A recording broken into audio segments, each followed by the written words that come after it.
self-made. Okay, so you finished it. Yeah. Yes. Okay. So you can start. I'm not a historian, so starting off with that, Yes. I'm only basing this off of the Yes. little information I Discovered. get, right, Yeah. from random Black History Months or whatever. Right. But I was never really impressed. How do I want to say that? Yeah, with the story of Madam C.J. Walker, because I felt that she was capitalizing off of, in a way, if not self hate, assimilation to a system Mm, that she didn't really, that nobody really loved, but she was kind of like making the best out of a bad situation, yeah. but it perpetuated the situation. Yeah. So on one side, like she was still an entrepreneur and she made money and she made a lot of strides and advances that helped people in the long run. But I also feel like, I don't know, maybe her legacy is kind of like anybody's legacy, but because it was so extreme, I feel it's more apparent the damage that it did and the benefits that it caused. Yeah. But I'm sure that's with everybody probably, but it just seemed, I don't know. I always felt conflicted about her, and I thought that this might give me some more insight on how I feel, but I feel Yeah. just as conflicted. I didn't really Yeah. learn anything, or yeah, Yeah.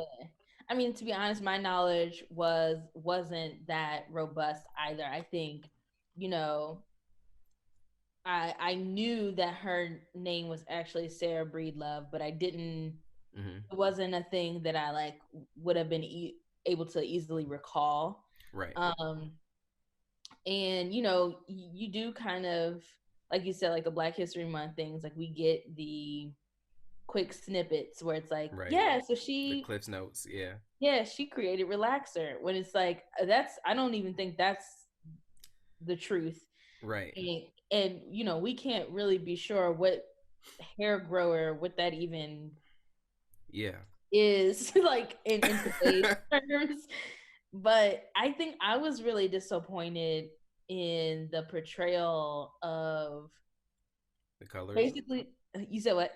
the colorism. Yeah, because again, not a historian, but I'm definitely one of those people that's like naturally curious, Hmm. especially when watching a historical um piece, or that Right, something that's supposed to be based on history, which it you have to realize that this says inspired by the right, life of and not based on, so that yeah. makes a huge difference. But the colorism piece, I just felt like they spent way too much time on that, and I would have rather learned any other thing besides there was some light-skinned woman that she didn't get along with, which wasn't even accurate. Wow, really? So yeah, so the character Addie Monroe in the Hmm. series Yeah. is based on real life Annie Malone.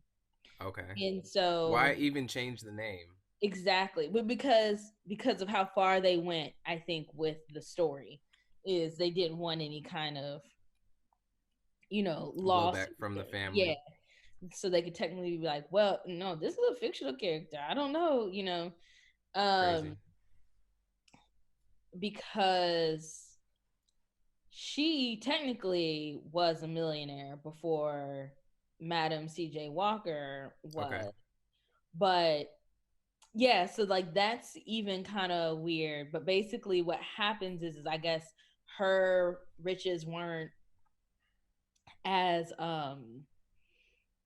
documented as Madam CJ Walker's was. So Was it because she was mixed or no, so that's another thing. was she not? Apparently Annie Malone was not light skinned. Like her and Madam CJ Walker were around the same complexion from what I've been reading online. So I think it was like they tried to do so much with that, like, because during that time period, yeah, there was definitely colorism issues, Hmm. just like there are today. But Right.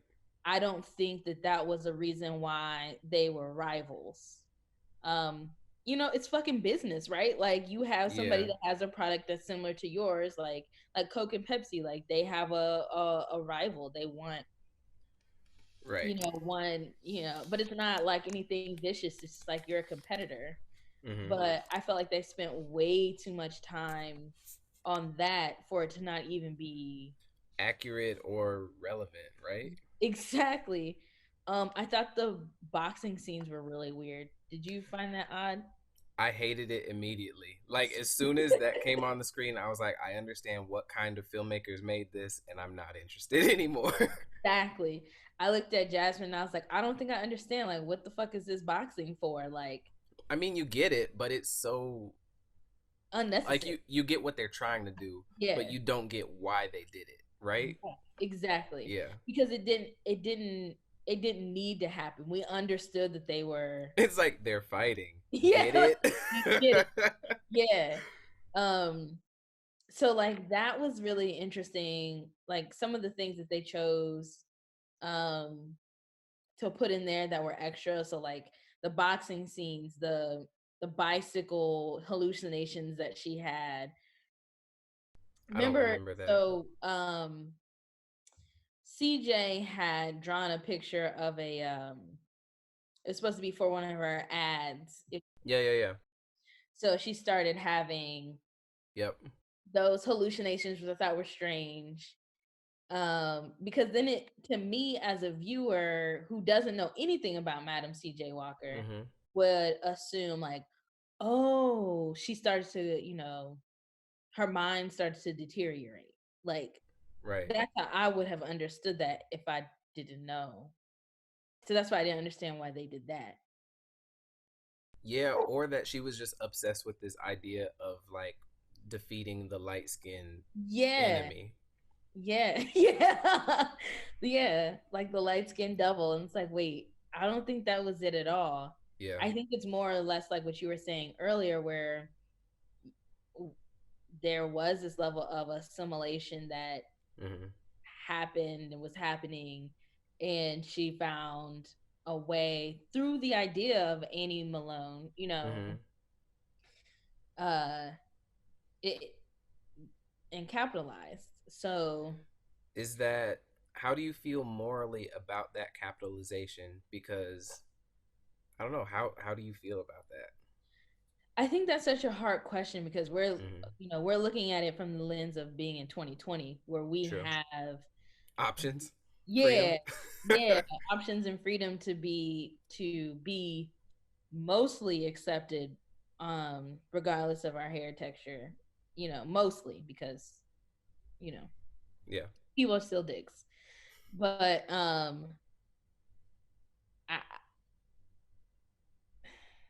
that's a hard question. It's a trick But question because I don't yeah, think there's a right answer. That's why I no, asked you.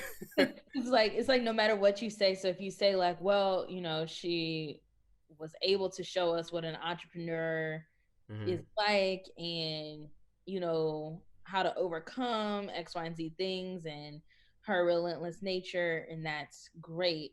But then you think about it deeper, like yes, but also she may have certainly had a hand in how Black women view their hair Yeah. in the negative sense. Yeah. So yeah, there's no like win. Yeah. Um. I feel like as far as comparing the two, Annie or what was her real name? Her real name was Annie. In the movie, it was Addie. Oh, Or okay. series. So light versus dark. We had a whole text thread about this movie. I mean, this series, and I'm trying to pull up what I said because I was proud of it. um. Yeah. Basically, I just wanted to get to the point where I was commending Sarah's entrepreneurship because the whole recipe situation where they were like, "Oh, she stole the recipe."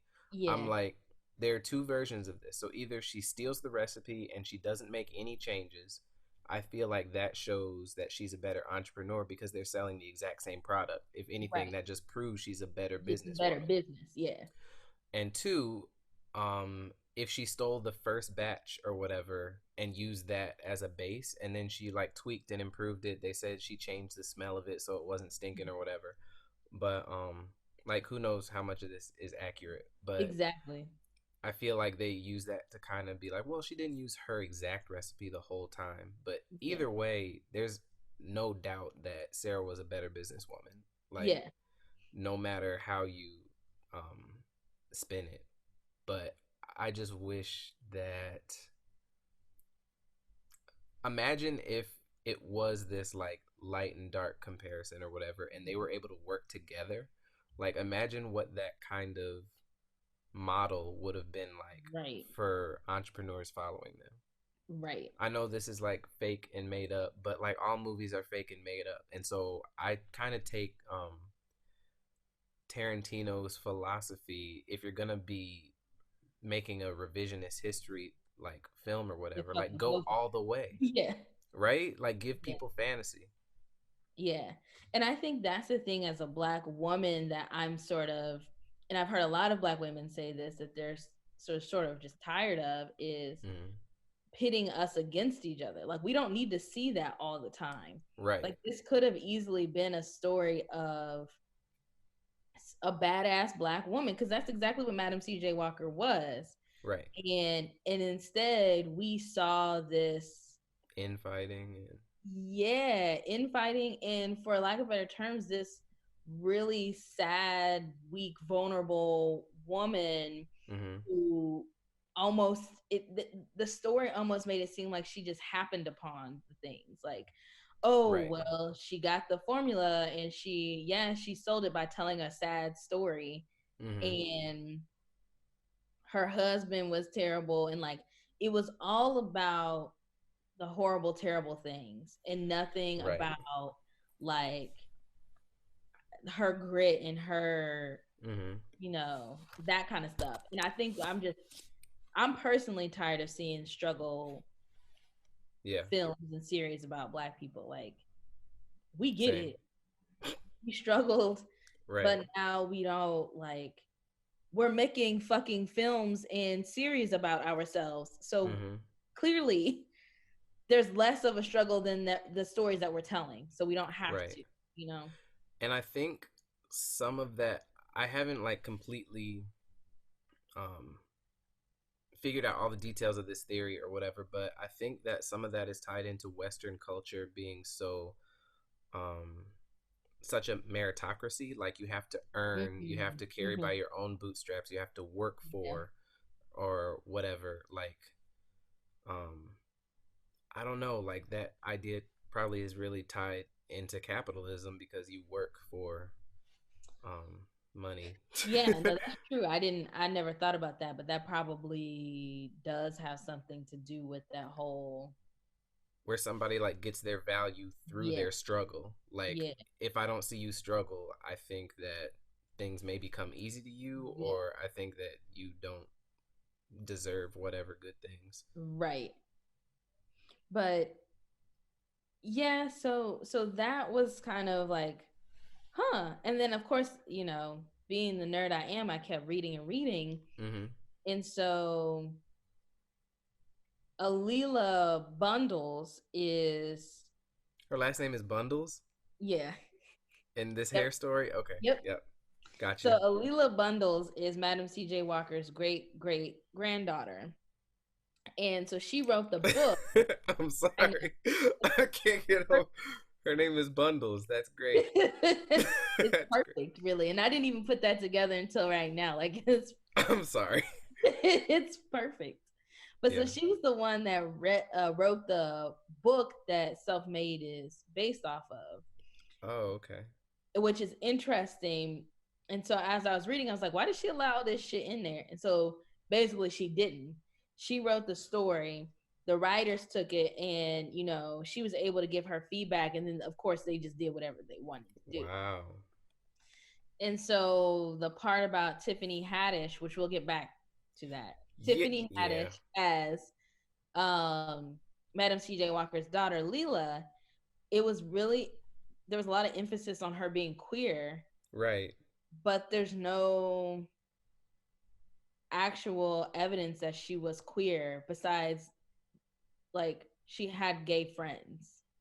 Okay. But like she was married 3 times. Like there was no evidence that she was queer herself. And Okay. so I thought that was a weird thing to To focus on. yeah. And like Do you feel like sometimes those subplots are incorporated because they've historically been omitted from so much other media? And how do you feel about that if it is that way? yeah, I can see how that could be the case where it's like, well, we haven't been able to talk about old gay black shit before, so Yeah, now let's do it. And I'm fine with that I'm not. in I'm just in kidding. in like fiction, like do that in another film, you know what I mean? Or just make a film about James Baldwin. Like I don't like Just just dedicate to that instead of shoehorning it in. yeah, Like making it a exactly. tokenized character, right? Like just Exactly. make a better project, or like even if you want to talk about that same person and make up some fake stuff, give her that movie, right? Yeah, exactly. Um and yeah, so I thought that was weird. Um but I thought what was weirder was that it was Tiffany Haddish. So Mhm. uh, so why do you think, there's two questions. Why do you think Tiffany Haddish was chosen for the role, and why do you Mhm. think she accepted it? I think she accepted it because she is a fan of money and success. And on paper, Octavia Spencer led miniseries exclusive to Netflix. All these things sound really good. So if I'm her like manager or whatever, I'm like, we need to get Yeah, you on this take it. project. Yeah. Right. We don't need to read any scripts. You just need to be attached to this. It's got Right. Olivia Spencer. You're on your way to that Oscar. I Right. think that's something that's really important to her. Why Netflix was interested in her, I think because of her special and how much of a splash she made when she was like first not discovered, but like what is it, 2 summers Well, ago when she yeah. made that huge splash on Hollywood. Yeah. I think it just made sense on paper. As Yeah. far as like acting or creativity or talent, she's hilarious. I think she did well with being like subdued in a lot of parts of this role, Yeah. and but I think her celebrity might be too big for this role. Do you know what I mean? Like Yeah. sometimes, But it was more distracting than helpful to, yeah. right? Because I'm looking at Tiffany Haddish. I'm not looking at whoever this character is supposed to be. Yeah. And I think partly too, it's because they made it so heavy on the struggle part and Mm-hmm. the colorism part. They wanted levels of like comedic relief, even Right. for things that weren't necessarily Funny. funny, but it's just because the way Tiffany Haddish talks is funny. Yeah. And like so she didn't, and that was the thing that I thought was like really funny was that she still sounded like Tiffany Haddish from Compton. Like she did not, everyone else adopted Anything. accents. She just did not.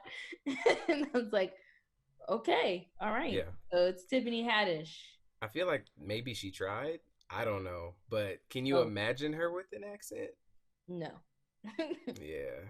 I think it will be awful. But I it's I feel like it's twofold where it's like I'm glad that Netflix and people are starting to want to make Hmm. things about historically black figures, but I just don't want it to be a situation where it's piss poor. They're just Yeah. making it make it, you know what I'm saying? I feel the same way about this project as I do about Madam CJ's legacy. I'm glad that it Mm. exists and it's a conversation and people acknowledge it and give it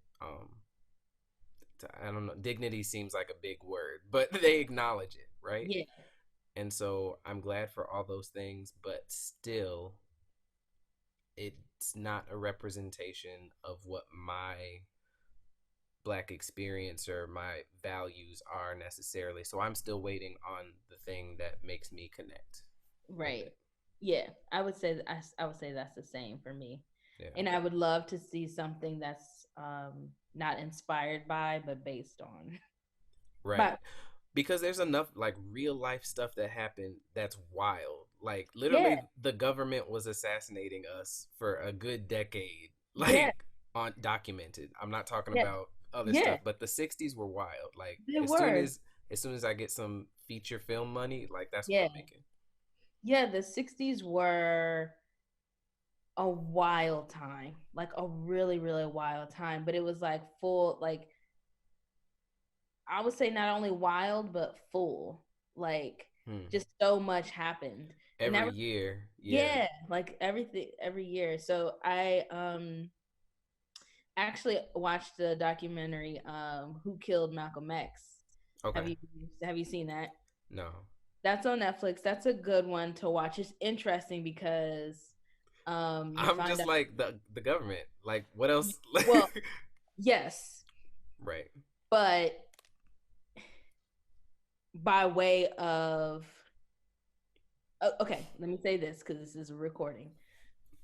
Right? Like According to this documentary, there okay. is speculation that the government killed Malcolm X by way of um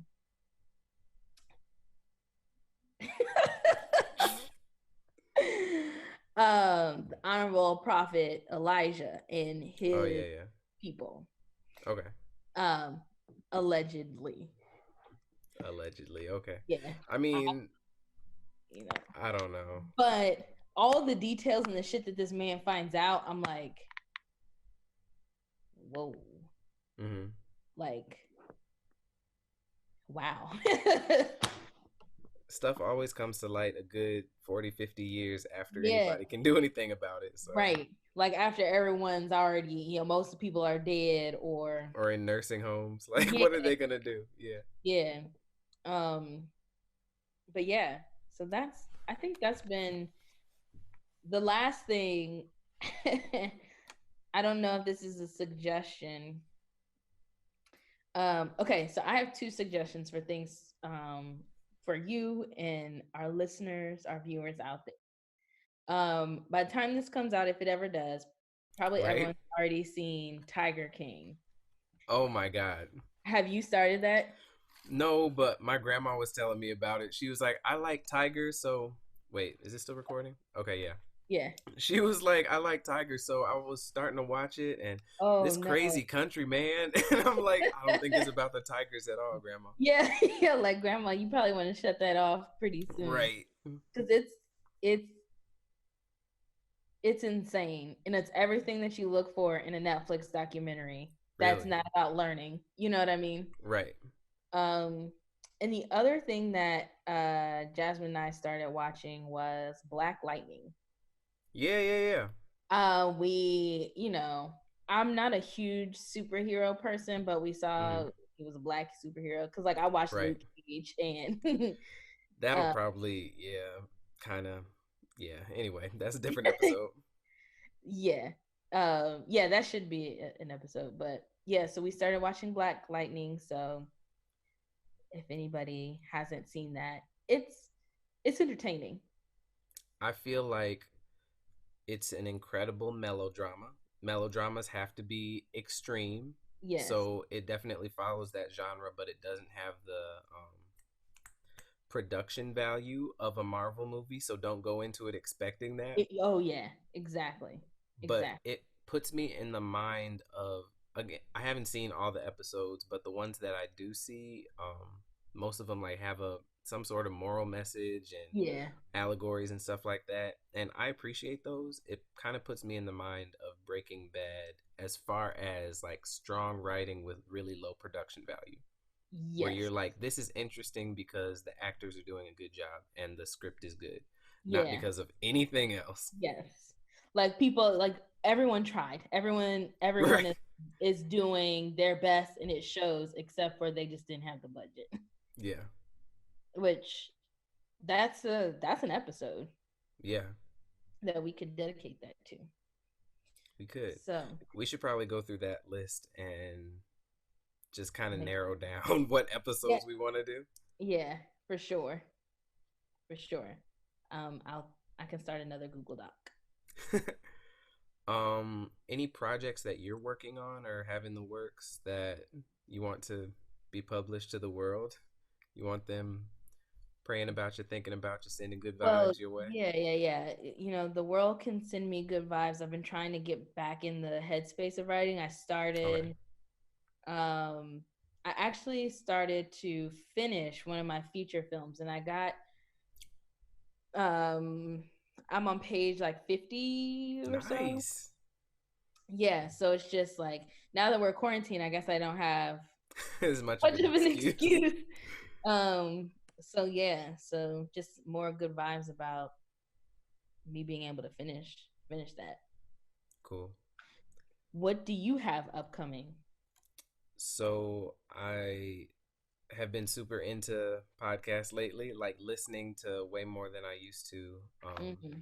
And I wrote down over 100 names of people I want to interview. You're on there, so Oh you're wow, gonna be on the show. But cool. I don't know if I sent you the link, but it's gonna be a couple different shows. There's this one, The Flick, Mm-hmm. um, the one with Felino, where we're gonna talk about Oscar nominees, both new and old. So Mm-hmm. we've like got a huge data bank of movies to look at Yeah, that's there. nice. And my personal passion project is called Develop, and it's just going to be a podcast where I interview artists who I really admire. And so Mm. basically I'm hoping to learn anything from all these people who I admire their work. I feel like there's a lot of opportunity for audiences to learn too. Yeah. Oh, And that's really cool. even if like nobody ever listened to it, like You I feel feel like that. we would still benefit Yeah. from like meeting each other and sharing things, Yeah. um, to kind of learn about the artist's life. Because Yeah. everybody talks about, especially in the camera space, everybody talks about technical reviews and Mm-hmm. this camera can shoot in 10-bit 422 and Yeah. but what story are you telling? Like Yeah. what Yeah. life experience did you draw on to like make that project? So Exactly. I feel like Exactly. there's really space for a More topic like that. developed. Yeah. Yep, Well, yep. perfect. So is this where we do our outro? Probably. Do we have one? Oh, thank you for tuning in to The Flick. We'll see you next week.